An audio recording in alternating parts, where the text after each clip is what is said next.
My name is Marissa Bloedoorn, and welcome to the Author's Corner.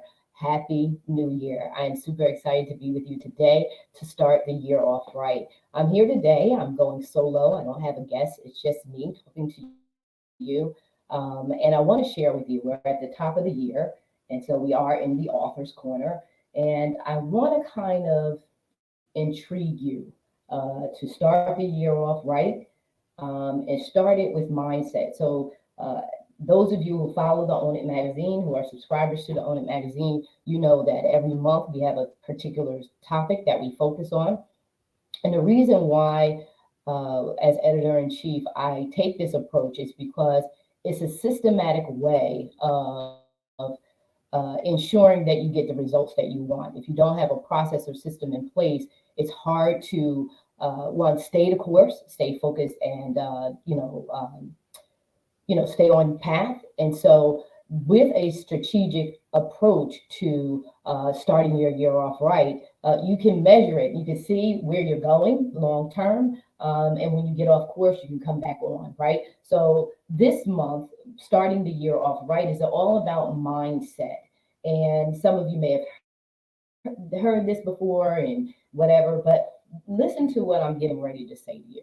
Uh, Mindset is everything. And why is that? Because it's as a man thinks, so is he. And if you put your mind in the right place and you're open, always be open to learn, to be vigilant about what's out there that's going to improve you, take you to the next level.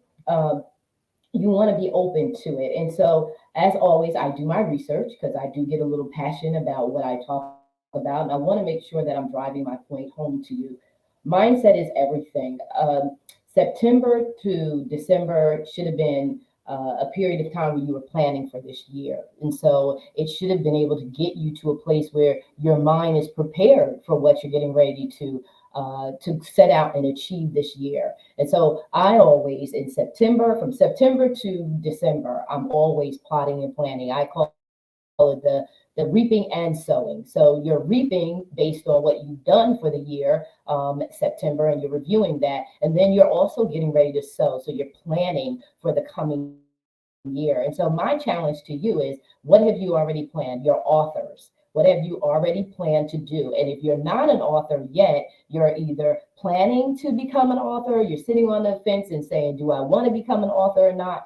But what are you going to do? And having a plan and a strategy helps you to have your mind in the right place, so that you're able to achieve all that you're set out to do. And then the reason why I'm saying this to you is because if you don't have a strategy and a plan, you are not going to see the results. So for me, case in point, in order for me to be in the position that I am today, to be able to work for myself full time, it took a plan and a strategy to get there. You can't follow every different, idea. You have to hone it in and say, what am I going to do with this year? What am I going to do? And how am I going to set in place the goals, the task, everything that's going to help me get from point A to point Z and transitioning, right? And so, what I'm saying to you is to have your mind right. What is it that you want to accomplish? Identify that and then set out a course of action. And so, in some of the past videos that I've shared, some tips on what you want to do as an author, I want to charge you to this. Uh, have you scheduled any events for the year around the book that you've published? If you're beginning to publish or you're thinking about publishing, have you done the research? Do you have your topic? What is it that you're preparing? What do you have in place that you're going to prepare so that every single month and every single daily, weekly, and monthly, you have goals that are going to get you to a place of accomplishment? And so I say that again. And so authors, I'll give you this tip before I go right into mindset and how you can transform and prepare that mind, is you have to create your own events. So you can, if you have the money, you can hire a PR team, and they'll do all your public relations work and get you out there. You're still going to have to show up as an author. Or you can, if you don't have the funds to hire a PR team, then you can figure it out yourself. You can do the research yourself. But the way that you set the tone for the year is identify events. How do you get yourself where you want to create your own events, create your own book signings. Like I said, I shared with you before, I had a sit down dinner. I had folks come. It was a book signing, but they came, they had dinner, they had music. I always have a DJ because I love to dance. So they had music, they had dinner, and then I spoke to them about the topic that was in my book, whatever the book was. I spoke about that topic. In one particular case, it was Sweetheart Before I Say I Do, which was really great because I had singles come out, I had couples come out, they had dinner, they had buffet style dinner. We did games. I had game hosts where we had the dating game, we had the newlywed game. And so then, like I said, we had the DJ, we had them dancing on the floor while I was signing books. We had a time where I spoke. Another event I had where it was me being interviewed. It was sit down. We had some refreshments. It's more interview lecture style, but we had that event too, and people purchase books today. You got to create your own agenda for the year, and you have to be intentional because as an author, it's up to you. You are a public speaker. So you should be getting speaking events based on the content of your book. And if it's not based on the content of the book, it's based on your specialization. So any experience that you have that you can author expertise in, but you have got to get out there and you're going to have to, in order for you to sell that book, you're going to have to get out there and do some things. And so I want to talk to you about mindset and why it's important to have your mind in the right place, a prepared mind. And so in doing my research, I always like to have some folks out there who have been speaking on the topic for a long time kind of confirm what I'm sharing with you myself. The prepared mind.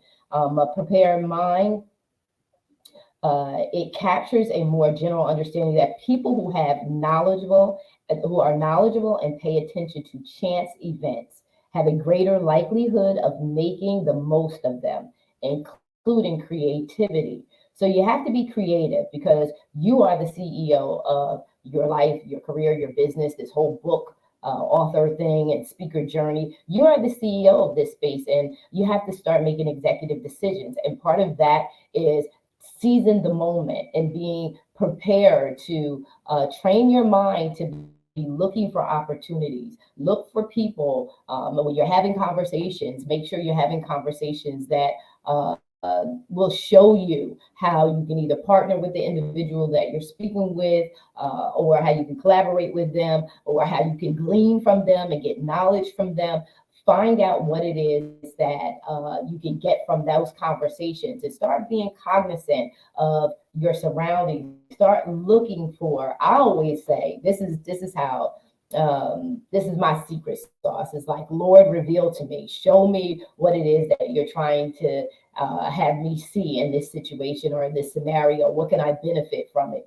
And so you want to seize those opportunities and those moments. You want to be intentional. And the only way you can be intentional is you have to have an agenda. You have to know what it is what you need help with, what doors you need open. And the only way that you're going to have that is by doing that prepared time. Like I said, reaping and sowing. You want to, in September to December, you want to be figuring out, how am I going to do it based on last year, my experiences? How can I build and expand on those experiences? So it's very important. In order for you to have a prepared mind, you first must find calm. Some of the biggest challenges people have is being by themselves. And I know for me, the biggest opportunities that I have, the biggest awakening moments and strategy moments, is not being in a room with a bunch of people. It's really sitting back and doing introspective work, reflecting on the moments, that have happened during the course of the day.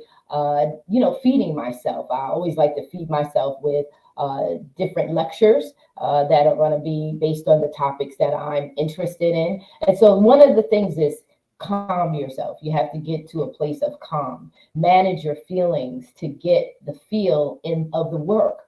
I say it's called discovery. So when you're finding your way in this, you wrote a book. I remember writing my very first book, and even though I wrote the book, I still had some levels of what am I doing with this, right? Does it feel like me? And the first work and the first thing that you're doing may not 100% feel like who you are as an author, as a writer, or as the CEO of your life, as as that chief executive.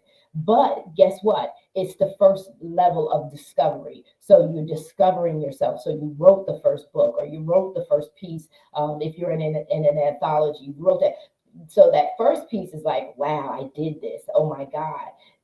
But if you keep at it, the more that you keep doing it, the more that you become clearer and clearer and clearer and more confident in the work. And then you get a feel for the work. And I can tell you that writing my first book, I believe was back in 2014 or 15. I can't even remember. Um, but writing that first book, like I said, came with a lot of insecurities of, does this really represent me? They say brand, but does this really represent me? And I didn't feel like the first book really represented me because I was walking a little bit on eggshells because you're nervous, right? You're nervous, you're concerned about how you're going to show up. You're concerned also about who's seeing you, visibility. You're concerned about that. So when you're writing, you're a little bit nervous. But then when you write the second one and the third one, and for me, the fourth, the fifth, and the sixth one, after a while, you begin to gain confidence because now you've done it. You've done it. You've written, and now you're familiar and you're getting to know you a lot better. What makes you tick? What ticks you off? You really begin to define who you are, and in that definition of who you are, you begin to show up more. You begin to show up more in your authenticity, and that's why getting calm, taking the time to do the introspective work, being okay with being by yourself. And for me, it's allowing God, the Holy Spirit, to speak to me, to show me all that I'm meant to do, and show me my authentic self. So step one is getting calm. That to me is getting in a quiet place alone. Step two is managing your feelings to get the feel of your work. It's the feel of who you are, your authentic self, and what it is that you're bringing to the world. Three is gain perspective. The more that you sit in that calm place, the more that you're getting connected with your inner feelings, not what folks are telling you, not what people are feeding you, not that, what you organically yourself are feeling, and gain perspective. And the more that you do this, I'm telling you, becomes clearer and clearer and clearer and clearer and clearer. And I like the scripture where it says, if any man lack wisdom, ask it of God who gives it liberally and upbraideth it not. I'm not trying to preach to you here. What I am telling you is what has worked for me. I have asked him to release the wisdom for me. Show me the strategy and plan that you have for my life. And I'm telling you, when you are open minded to receive new information, you are not judging the source, but you're looking at the content, or what the lesson is, or what you need to gain from it. You can be open and you can expand to so much more. You can gain clearer and broader and greater perspective. Number four is seek reality clearly, but hold it loosely. Why? Because sometimes when we do that, you got to think realistically. You block yourself from the creativity. So you want to be realistic, but you also want to make sure that you're free to tap into and unleash your unlimited potential and all that is possible for you as an author, right? And so step five is they seek tension between failure and fame. And so my thing with that is, listen, you know what? It goes back to step number two, get your emotions right. Don't worry about failure. Don't get yourself so bogged down with feedback that may be adverse to your heart. Like, so someone may say something to you I had a gentleman, I remember delivering a speech. I had a gentleman, this was during Toastmasters, and I finished the speech. And I do a lot of speaking off the cuff. I don't like prepared speeches because it makes me feel a little phony. If it makes me feel rehearsed, let me say that.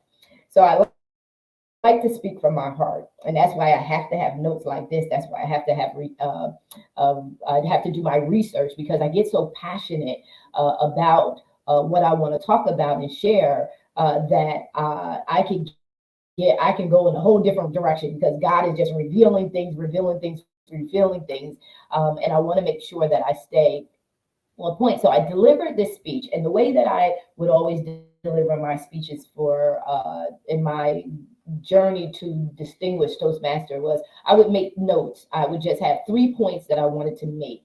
I did not contrive a whole speech because that just did not feel good for me. And so I remember finishing this speech, and I went to sit down. And this gentleman who I had the utmost respect for, because his speeches were always flawless. They were always, you can always depend on the clarity, point by point. And I just was an admirer of his, but with a sting, and I kid you not, with a sting, because he did not understand my gifting. So sometimes when you're in your gifting, people don't get it. And you have to be mindful that you have to be authentic to you. You cannot worry about pleasing other people, or you can't get yourself overly overwhelmed with some of the things that may come your way emotionally. And so I could have took that and said, "Oh my God," like it could have hurt, but I understood it. Because when you're operating in your gifting and it comes natural to you, other people look because they have to work at what it is that you do naturally. They have to work at it. So sometimes it comes from a place of bitterness, and sometimes it comes with a place of, they just don't like you because you're showing up in your gifting. But you can't worry about that. You do your best to be humble. You do your best to be kind and considerate. But you are on a journey for you, not on a journey for everyone else. You're on a journey for you, and you're on assignment for all that God has you to do. And your gift is going to upset some folks. And once you tap into it and you're really natural with it is really going to upset some folks. But you can't be worried about that. Your mindset has to be, and you can't worry about failing or disappointment because guess what? That's life. It's going to happen. You're going to make mistakes. I remember speaking once, and the topic was so dear to me. I kept messing up. I kept messing up, and I'm in a room full of people, and it's not like you can hit rewind, you can hit erase. I'm in front of these people, and I am stumping it. I am not showing up like my energetic, high energy, on point person because it was a topic that was really dear to me, and I didn't want to come across again phony or faking it. I didn't want to come across as selling it, and so in front of these people, I had to regroup. And I said to them, I said, could you please allow me to start again? I was just totally honest with them. This is so close to me. I was speaking about my first conference, my first personal professional business development conference. And it was a pitch to the audience. And I just don't like pitching to an audience. I don't like selling anything that I don't believe in. And I knew I believed in the conference. I just felt like I was having to sell it for whatever reason. And so I had to get my mind right to connect with the value of what it was I was presenting.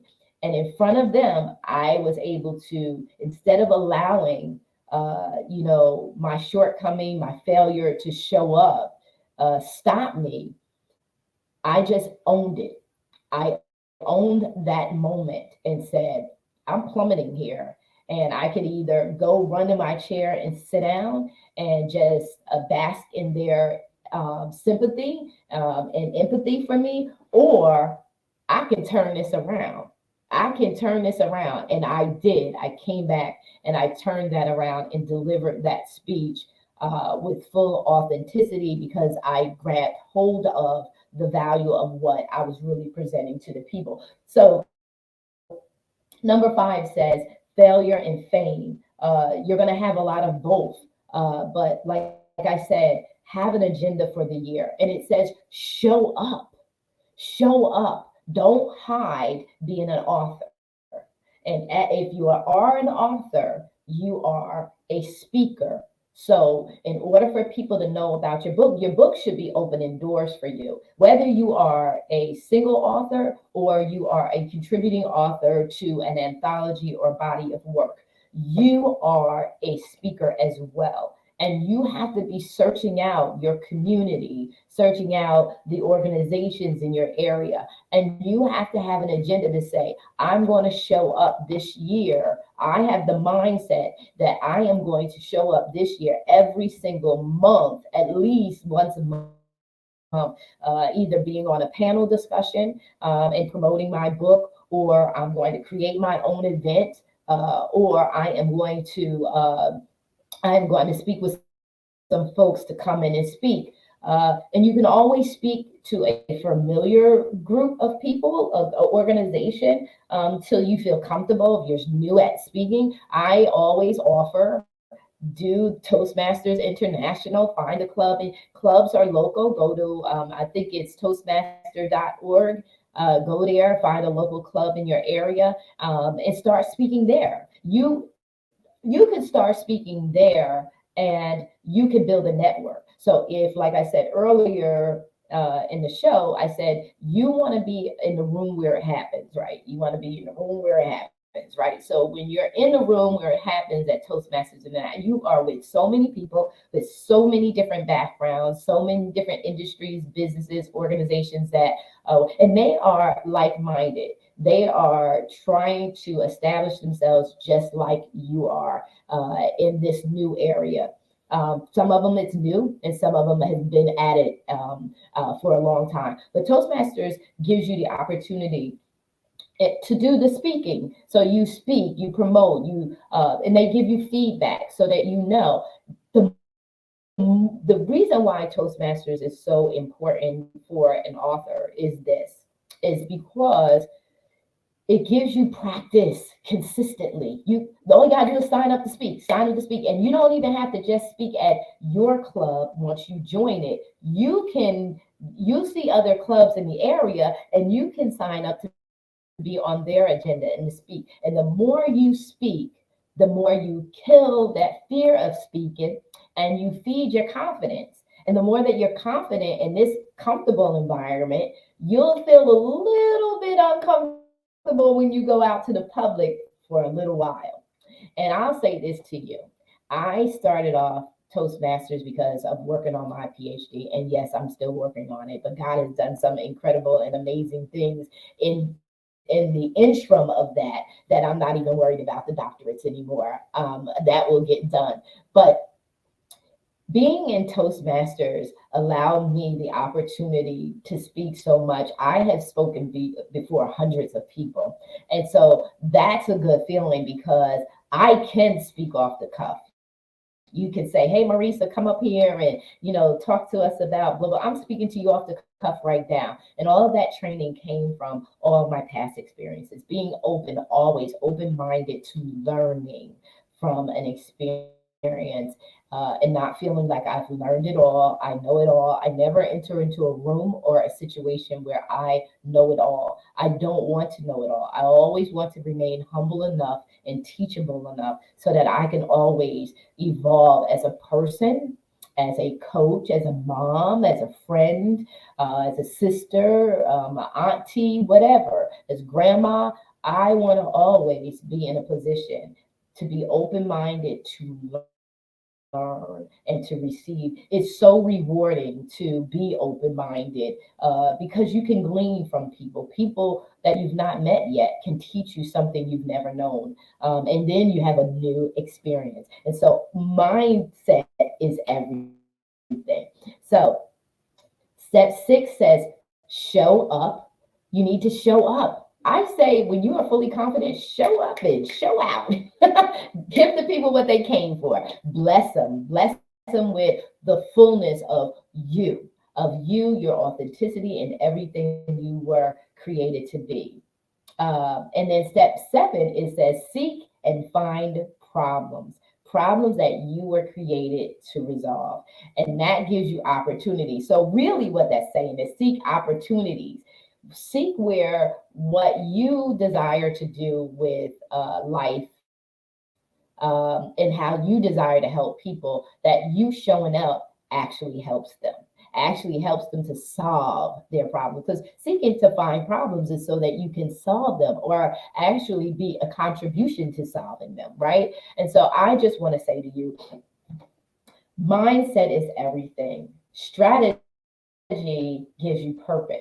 When you have a strategic plan, and when I say strategic plan, I don't mean this grandiose, you got this whole black whiteboard written all up and this. No, just a strategy. If you're gonna write a book, go ahead and say, I'm gonna write it by this amount, this time, and this is how I'm gonna do it. This is how I'm gonna design the book, and this is what the book is gonna be about. Or if you've already written the book, these are the places I really see my book for benefit. Sit back and say, where can my book be a benefit? Or where can I be a benefit? And my book just opened the door for me. I'm a published author, blah, blah, blah. And then another thing I want to say to you, if you're already published and your book is on Amazon, I highly recommend that you start going out to those people who support you and ask them to give you 5 stars, to review your book and give you 5 stars. Let's get some 5 stars up there. Let's get folks evaluating your book. Let's bring some attention and attraction and visibility to your book again. And so if you don't have 5-star ratings on your book, go and get some of the people that value you, love you most, and get them to rate your book. Get them to rate your book and say a little something about what they got as a result of reading your book. I just want to say, my name is Marissa Bloedoorn. I am the editor-in-chief of Own It Magazine and Publishing Company. We publish 3 issues per month, 3 different magazines per month. And we're also now publishing books. So we're really excited about that. And I want to share with you really quickly, which I don't do. I never really promote what we do at Own It, but I just want to share with you, we have the Own It anthology. Here's the cover for that. Beautiful, beautiful cover. I love the boldness of the tiger. You'll be seeing me with this tiger a lot because I love the tiger. So go get her. It's a hunter, gets it done. And so we will be having, so it's the Own It anthology. It's 57 authors that we've come to a place where we're finishing up, wrapping up the last drafts of the book, and super excited about that. That anthology is taking us to a retreat in the Dominican Republic. As you can see, I am scaling down all my little fancy backdrop stuff is gone. I'm getting ready to leave the U.S. and go back to the Dominican Republic. So we're going to be having our conference and retreat at the Dominican Republic, April 26th through the 30th. We are going to be partying like rock stars. So the first night, we're going to meet and greet. We're going to have some games and fun night. The second day, we'll have a full excursion. The third day, we're going to have keynote panel discussions and breakout sessions. The fourth day, the same thing. And then the 5th day, we will have a keynote brunch, and we will be saying adios to one another. But we are going to be jamming. We're going to be jamming and having a funky good time during this time. Anyone who has come to a conference or come to any of my events, we not only do we get fed, empowered, knowledgeable, but we party like rock stars. We love to have a good time. I love to work hard and play hard. And so if you want information if you want to register for the Own It Anthology Conference and Retreat in the Dominican Republic, go to TCS Consulting LLC.com. You'll see all the details and information there. You can register there. Registration is only $97. The conference is free for our contributing authors, of course. But those who are coming, the conference is only $97. If you would like to book the retreat and hotel, just reach out to us, reach out to me directly at ownitanthology at gmail.com, the ownitanthology at gmail.com, and we will connect and we'll get you all set up there. So anyway, without further ado, mindset is everything. Remember, if you want to get more visibility, the Own It Magazine and Publishing Company is here to help you do that. Reach out to us again at interview me, own it at gmail.com, and we would love to talk to you and get you in the magazine, publish, and visibility and live interviews. We love you. Take care. Wish you the best week. Start your year off right with the right mindset. Take care. I am out.